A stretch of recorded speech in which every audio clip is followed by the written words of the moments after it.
तो इस कहानी का नाम है दान भावना। तो आइए सुनते हैं इस कहानी को मेरे साथ, यानी आपकी अपनी नीति के साथ। श्रीनिवास नाम का एक बालक अपनी दादी के साथ एक नए गांव में रहने आया।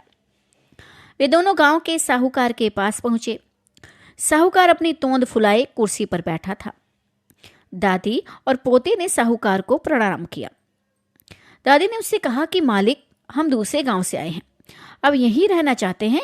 आप हमें सिर छिपाने की जगह दे दें, बदले में हम आपके घर के काम कर देंगे। साहूकार ने मन में सोचा कि बिना दाम के 2 मजदूर मिल रहे हैं, इन्हें क्यों छोड़ा जाए। वह मान गया। उसने घर के पिछवाड़े उन्हें रहने की जगह दे दी। दादी ने पूछा, साहूकार जी, इसका किराया क्या लगेगा? साहूकार ने झट से बताया कि मेरे घर में 4 भैंसे, 3 बैल और 4 गाय हैं। उन सबको चराना होगा। उनके गोबर को पाथ कर उपले बनाने होंगे और उपले बेचकर उनके पैसे मुझे देने होंगे। वही इसका किराया होगा। दादी और पोते ने साहूकार की शर्त मान ली। उसी दिन से दादी तो साहूकार के घर का काम करने लगी और पोते ने गांव में ही कोई काम ढूंढ लिया। उनका जीवन अच्छे से चलने लगा। एक दिन की बात है, साहूकार के दरवाजे पर फटे हाल एक भिखारी आ गया। साहूकार ऊंची आवाज में बोला, चलो चलो आगे बढ़ो, मेरे पास कुछ नहीं है। वे भिखारी घूमकर पिछवाड़े की ओर आ गया। दादी को उस पर दया आ गई। घर में जो खाना बना हुआ रखा था वह उसने भिखारी को दे दिया।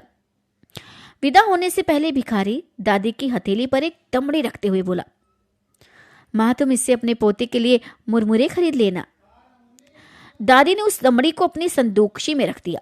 वे सोच में थी कि आज अपने पोते को क्या खिलाएगी। तभी उसका पोता खेत से आया। वे भूखा था। दादी ने पोते को सारी बात बताई और कहा, संदूकशी में से दमड़ी लेकर कुछ खरीद लाओ। जैसे ही पोते ने संदूकशी खोली, सोने की चमक से सारी झोपड़ी जगमगा उठी। उन्होंने सोना बेचकर सुंदर मकान बनाया, जमीन खरीदी, बैल खरीदे और बड़े किसान बन गए। उनकी समृद्धि देखकर सेठ ने सोचा, काश मैंने उस भिखारी को न भगाया होता। एक दिन वही भिखारी फिर उसके द्वार पर आया, जिसे बहुत समय पहले उसने भगा दिया था। साहूकार दौड़कर बाहर आया, भिखारी को सम्मान के साथ अंदर ले गया। इसके बाद थाली में 56 व्यंजन सजाकर उसके सामने ले आए। तो मुस्कुराते हुए भिखारी ने छक्कर भोजन किया। जाते हुए वह साहूकार को भी एक दमड़ी दे गया। दमड़ी हाथ में आते ही साहूकार की खुशी का ठिकाना नहीं रहा। उसने दमड़ी को बड़े जतन से अपनी तिजोरी में रखकर ताला लगा दिया। उस रात उसे नींद नहीं आई। वह बार बार तिजोरी के पास आता और फिर बिस्तर पर लेट जाता। इस तरह पूरी रात घूमते हुए बीती। वो फटते ही साहूकार तिजोरी खोलने आए। सोना मिलने की खुशी में उसने अपनी आंखें बंद कर ली थी।